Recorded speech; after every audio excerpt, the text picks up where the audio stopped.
ਵਰਨਾ ਉਹ ਆਪਣੀ ਗਲਤੀ ਨੂੰ ਕਦੀ ਵੀ ਐਕਸੈਪਟ ਨਹੀਂ ਕਰਦੇ। ਉਹ ਇਹ ਕਹਿੰਦੇ ਨੇ ਕਿ ਜਨਾਬ ਤੁਹਾਨੂੰ ਫਾਰਮ ਦਿੱਤਾ ਹੈ ਔਰ ਫਾਰਮ ਤੁਹਾਂ ਪੜ੍ਹਿਆ, ਤਸਦੀਕ ਕਰਾਇਆ, ਤੁਹਾਨੂੰ ਪਤਾ ਲੱਗਾ ਸਾਰਾ, ਤੁਸੀਂ ਮੁਤਮਿਨ ਹੋਏ ਹੋ ਤੇ ਫਿਰ ਤੁਸੀਂ ਫਾਰਮ ਜਮ੍ਹਾਂ ਕਰਾਇਆ।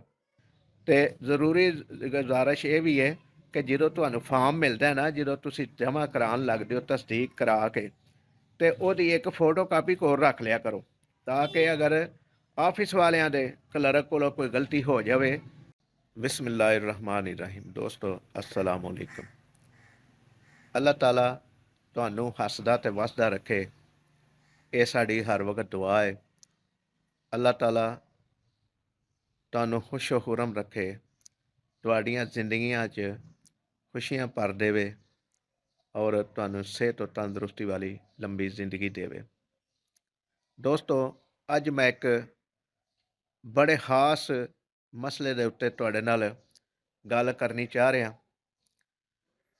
ਇਸ ਤੋਂ ਪਹਿਲਾਂ ਤੁਹਾਡੇ ਅੱਗੇ ਗੁਜ਼ਾਰਿਸ਼ ਹੈ ਕਿ ਸਾਡੇ ਚੈਨਲ ਨੂੰ ਅਗਰ ਸਬਸਕ੍ਰਾਈਬ ਨਹੀਂ ਜੇ ਕੀਤਾ ਤੇ ਸਬਸਕ੍ਰਾਈਬ ਕਰ ਲਵੋ ਔਰ ਘੰਟੀ ਦੇ ਬਟਨ ਨੂੰ ਵੀ ਦਬਾ ਦਿਓ, ਤਾਂ ਕਿ ਸਾਡੀ ਹਰ ਨਵੀਂ ਆਉਣ ਵਾਲੀ ਵੀਡੀਓ ਦਾ ਨੋਟੀਫਿਕੇਸ਼ਨ ਤੁਹਾਡੇ ਦੋਸਤਾਂ ਤੱਕ ਪਹੁੰਚ ਸਕੇ ਔਰ ਤੁਸੀਂ ਸਾਡੀਆਂ ਮਜ਼ੀਦ ਵੀਡੀਓਜ਼ ਦੇਖ ਸਕੋ। ਦੋਸਤੋ ਵੀਡੀਓ ਸ਼ੁਰੂ ਕਰਨ ਤੋਂ ਪਹਿਲਾਂ ਤੁਹਾਡੇ ਅੱਗੇ ਇਹ ਵੀ ਗੁਜ਼ਾਰਿਸ਼ ਕਰਦਾ ਵਾਂ ਕਿ ਇਸ ਵੀਡੀਓ ਨੂੰ ਆਖਰ ਤੱਕ ਦੇਖਿਆ ਜੇ, ਤਾਂ ਕਿ ਤੁਹਾਡੀ ਮਾਲੂਮਾਤ ਵਿੱਚ ਵੀ ਇਜ਼ਾਫਾ ਹੋ ਸਕੇ।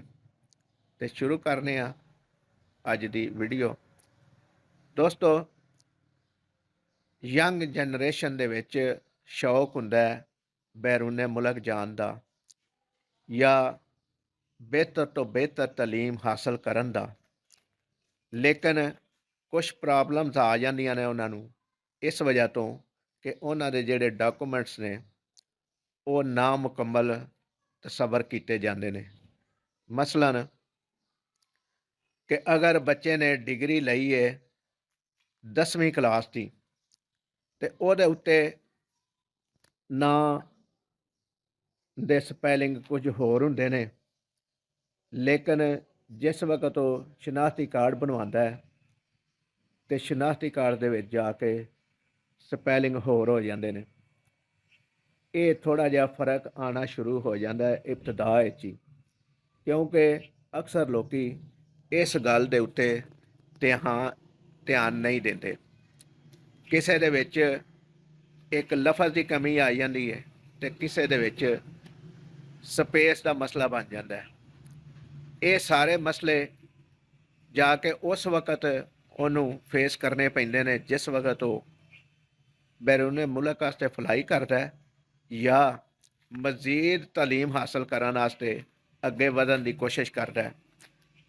ਉਸ ਵਕਤ ਜਦੋਂ ਡਾਕੂਮੈਂਟਸ ਉਹਦੇ ਸਾਰੇ ਸਬਮਿਟ ਕੀਤੇ ਜਾਂਦੇ ਨੇ ਤੇ ਉਹਨਾਂ ਸਾਰਿਆਂ ਦੇ ਵਿੱਚ ਫਿਰ ਜਾਂ ਤਾਂ ਸਪੇਸ ਦਾ ਫਰਕ ਆਉਣਾ ਸ਼ੁਰੂ ਹੋ ਜਾਂਦਾ ਹੈ ਤੇ ਜਾਂ ਫਿਰ ਨਾਮ ਦੇ ਵਿੱਚ ਇੱਕ ਅੱਧਾ ਸਪੈਲਿੰਗ ਘੱਟ ਜਾਂ ਵੱਧ ਲਿਖਿਆ ਹੁੰਦਾ ਹੈ, ਉਹਦੀ ਪ੍ਰੋਬਲਮ ਸ਼ੁਰੂ ਹੋ ਜਾਂਦੀ ਹੈ। ਲੇਕਿਨ ਉਹ ਪ੍ਰੋਬਲਮ ਐਡੀ ਵੱਡੀ ਹੋ ਜਾਂਦੀ ਹੈ ਕਿ ਉਹਦੇ ਜਿਹੜੇ ਖ਼ਵਾਬ ਹੁੰਦੇ ਨੇ ਉਹ ਉਹਨੂੰ ਚਕਨਾਚੂਰ ਹੁੰਦੇ ਨਜ਼ਰ ਆਉਂਦੇ ਨੇ। ਇਹ ਗੱਲ ਮੈਂ ਇਸ ਲਈ ਕੀਤੀ ਹੈ ਕਿ ਅਕਸਰ ਮੈਂ ਵੇਖਣ ਨੂੰ ਮੁਆਸ਼ਰੇ ਦੇ ਵਿੱਚ ਇਹੋ ਜਿਹੀਆਂ ਗੱਲਾਂ ਸੁਣਨ ਨੂੰ ਵੀ ਮਿਲਦੀਆਂ ਨੇ ਤੇ ਕੁਛ ਵੇਖਣ ਨੂੰ ਵੀ ਮਿਲਦੇ ਨੇ, ਕਿਉਂਕਿ ਮੈਂ ਇੱਕ ਸੋਸ਼ਲ ਵਰਕਰ ਹਾਂ ਜਿਹਦੀ ਵਜ੍ਹਾ ਤੋਂ ਇਹਨਾਂ ਗੱਲਾਂ ਦਾ ਮੈਨੂੰ ਜ਼ਿਆਦਾ ਇਲਮ ਹੁੰਦਾ ਰਹਿੰਦਾ। ਤੇ ਅੱਜ ਵੀ ਮੈਨੂੰ ਇਹ ਇੱਕ ਕੇਸ ਮੇਰੇ ਸਾਹਮਣੇ ਆਇਆ ਔਰ ਮੈਂ ਸੋਚਿਆ ਕਿ ਮੈਂ ਤੁਹਾਡੇ ਨਾਲ ਇਹ ਗੱਲ ਸ਼ੇਅਰ ਕਰ ਦੇਵਾਂ, ਤਾਂ ਕਿ ਤੁਹਾਨੂੰ ਅਗਰ ਜ਼ਿੰਦਗੀ ਦੇ ਵਿੱਚ ਇਸ ਤਰ੍ਹਾਂ ਦਾ ਕੋਈ ਮਸਲਾ ਪੈਦਾ ਹੋਣ ਲੱਗੇ ਜਾਂ ਤੁਹਾਡੇ ਸਾਹਮਣੇ ਕੋਈ ਗੱਲ ਆ ਜਾਏ, ਫੌਰੀ ਤੌਰ 'ਤੇ ਉਹਨੂੰ ਤੁਸੀਂ ਜਿਹੜਾ ਨਾ ਸਮਝ ਜਾਵੋ ਔਰ ਗਲਤੀ ਹੋਣ ਤੋਂ ਬਚਾ ਲਵੋ, ਗਲਤ ਹੋਣ ਤੋਂ ਬਚਾ ਲਵੋ। ਮੈਂ ਦੇਖਦਾ ਵਾਂ ਕਿ ਜਦੋਂ ਲੋਕੀ ਸ਼ਨਾਖਤੀ ਕਾਰਡ ਬਣਵਾਉਂਦੇ ਨੇ ਤੇ ਉਹਨਾਂ ਨੂੰ ਫਾਰਮ ਦਿੱਤਾ ਜਾਂਦਾ ਤਸਦੀਕ ਵਾਸਤੇ, ਤਾਂ ਉਹ ਆਪਣੇ ਸ਼ਨਾਖਤੀ ਕਾਰਡ ਦੀ ਤਸਦੀਕ ਤਾਂ ਕਰਾ ਲੈਂਦੇ ਨੇ, ਲੇਕਿਨ ਆਪਣੇ ਨਾਵਾਂ ਦਾ, ਆਪਣੇ ਸਪੈਲਿੰਗਾਂ ਦਾ ਧਿਆਨ ਘੱਟ ਰੱਖਦੇ ਨੇ। ਔਰ ਜ਼ਰੂਰੀ ਗੱਲ ਇਹ ਵੇ ਕਿ ਜਦੋਂ ਤੁਸੀਂ ਲੋਕੀ ਸ਼ਨਾਖਤੀ ਕਾਰਡ ਬਣਵਾਉਂਦੇ ਹੋ, ਉਹ ਫਾਰਮ ਜਦੋਂ ਤੁਹਾਨੂੰ ਮਿਲਦਾ ਤਸਦੀਕ ਵਾਸਤੇ, ਤੇ ਉਹਨੂੰ ਬੜੇ ਗੌਰ ਨਾਲ ਪੜ੍ਹੋ ਇੱਕ ਇੱਕ ਲਫ਼ਜ਼ ਨੂੰ ਪੜ੍ਹੋ, ਤਸੱਲੀ ਕਰੋ, ਕਾਹਲ ਨਾ ਕਰੋ ਕਿਸੇ ਗੱਲ ਦੀ, ਕਿਉਂਕਿ ਉਹ ਤੁਹਾਨੂੰ ਇਹ ਨਹੀਂ ਆਂਦੇ ਕਿ 5 ਮਿੰਟ 'ਚ ਸਾਨੂੰ ਫਾਰਮ ਦਿਓ। ਉਹ ਤੁਹਾਨੂੰ ਆਂਦੇ ਨੇ ਕੱਲ ਵੀ ਲੈ ਆਇਆ ਜੇ, ਲੇਕਿਨ ਤਸੱਲੀ ਕਰ ਲਵੋ। ਤੁਹਾਨੂੰ ਫਾਰਮ ਦੇਣ ਦਾ ਮਕਸਦ ਇਹ ਹੀ ਹੁੰਦਾ ਹੈ ਕਿ ਕੋਈ ਕਲੈਰੀਕਲ ਗਲਤੀ ਨਾ ਹੋਵੇ ਔਰ ਜਿਹਦੀ ਵਜ੍ਹਾ ਤੋਂ ਤੁਹਾਨੂੰ ਕੋਈ ਬਾਅਦ ਵਿੱਚ ਪਛਤਾਵਾ ਨਾ ਹੋਵੇ। ਤੇ ਜ਼ਰੂਰੀ ਗੁਜ਼ਾਰਿਸ਼ ਇਹ ਵੀ ਹੈ ਕਿ ਜਦੋਂ ਤੁਹਾਨੂੰ ਫਾਰਮ ਮਿਲਦਾ ਨਾ, ਜਦੋਂ ਤੁਸੀਂ ਜਮ੍ਹਾਂ ਕਰਾਉਣ ਲੱਗਦੇ ਹੋ ਤਸਦੀਕ ਕਰਾ ਕੇ, ਤੇ ਉਹਦੀ ਇੱਕ ਫੋਟੋ ਕਾਪੀ ਕੋਲ ਰੱਖ ਲਿਆ ਕਰੋ, ਤਾਂ ਕਿ ਅਗਰ ਆਫਿਸ ਵਾਲਿਆਂ ਦੇ ਕਲਰਕ ਕੋਲੋਂ ਕੋਈ ਗਲਤੀ ਹੋ ਜਾਵੇ ਤੇ ਉਹਨੂੰ ਸੁਧਾਰਨ ਵਾਸਤੇ ਤੁਹਾਡੇ ਕੋਲ ਫਾਰਮ ਉਹਨਾਂ ਦਾ ਫੋਟੋ ਕਾਪੀ ਵਾਲਾ ਮੌਜੂਦ ਹੋਣਾ ਚਾਹੀਦਾ, ਤਾਂ ਕਿ ਉਹਨਾਂ ਨੂੰ ਤੁਸੀਂ ਤਸੱਲੀ ਕਰਾ ਸਕੋ ਕਿ ਸਾਡੇ ਕੋਲੋਂ ਗਲਤੀ ਨਹੀਂ ਹੋਈ, ਤੁਹਾਡੇ ਕਲਰਕ ਕੋਲੋਂ ਗਲਤੀ ਹੋਈ ਹੈ ਜਾਂ ਜਿਹੜਾ ਕੰਪਿਊਟਰ ਆਪਰੇਟਰ ਹੈ ਉਹਦੇ ਕੋਲੋਂ ਗਲਤੀ ਹੋਈ ਹੈ। ਵਰਨਾ ਉਹ ਆਪਣੀ ਗਲਤੀ ਨੂੰ ਕਦੀ ਵੀ ਐਕਸੈਪਟ ਨਹੀਂ ਕਰਦੇ।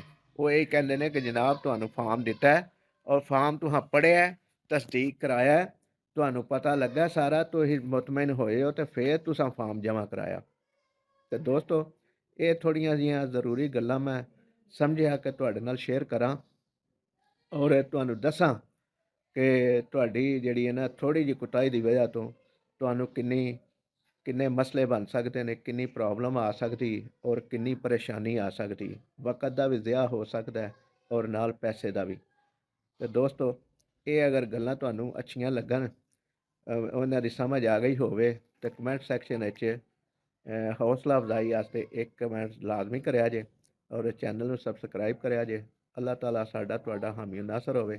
ਜਿਉਂਦੇ ਰਹੋ, ਵਸਦੇ ਰਹੋ। ਅੱਲਾ ਨਿਗਹਿਬਾਨ।